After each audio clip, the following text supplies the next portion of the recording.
15 বছর বয়সের কিশোর সুভাষচন্দ্র বসু বিবেকানন্দ পড়ছেন।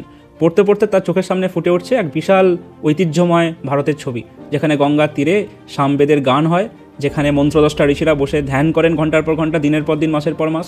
এক বিরাট স্পিরিচুয়াল এনার্জি অ্যাটমসফিয়ারের মধ্যে আছে এবং তার মন প্রাণ আকুল হয়ে গেল যে আমিও এরকম মন্ত্রদ্রষ্টা ঋষি হব, আমিও এরকম আধ্যাত্মিক শক্তি অর্জন করব, যোগী হব।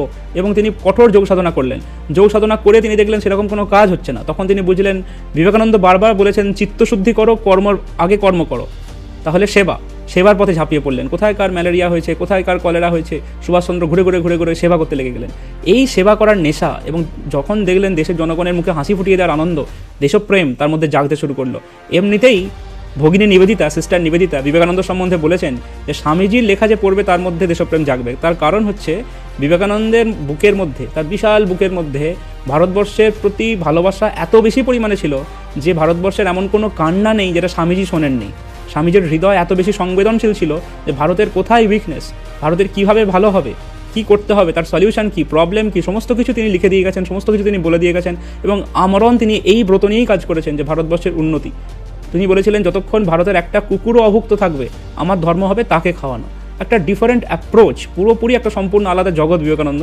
এবং এটা সুভাষচন্দ্রের মনের মধ্যে একদম গেঁথে গেল। সুভাষচন্দ্র বলছেন মাত্র 15 বছর বয়স ছিল, তখন খুব একটা বুঝতে পারেনি স্বামীজির গভীরতা, স্বামীজির ব্যাপকতা। কিন্তু একটা জিনিস বুঝতে পেরেছিলাম যে আমি এই পথেই ধরবো, এই মানুষটাই আমার সবচেয়ে বেশি পছন্দের মানুষ। স্বামী বিবেকানন্দ সুভাষচন্দ্রকে নিজের মতো করে গড়ে নিলেন এবং স্বামী বিবেকানন্দ সুভাষচন্দ্রকে অধিকার করলেন। কারণ আমরা একটা কথা বলি, অধিকারী পুরুষ যে অধিকারী হবে তার মধ্যে রিসেপটিভ পাওয়ার বা নেওয়ার ক্ষমতা যদি বেশি থাকে, স্বাভাবিকভাবেই আমি যদি রবীন্দ্রনাথ পড়ি এবং আমি যদি অধিকারী পুরুষ হই, আমার মধ্যে রবীন্দ্রনাথের ক্ষমতা কাজ করতে শুরু করে দেবে। কারণ তারা মহাপুরুষ, তাদের কাছে সমস্ত শক্তি তার লেখার মধ্যেই আছে। ব্যাপারটা হচ্ছে সুভাষচন্দ্র ছিলেন অধিকারী পুরুষ।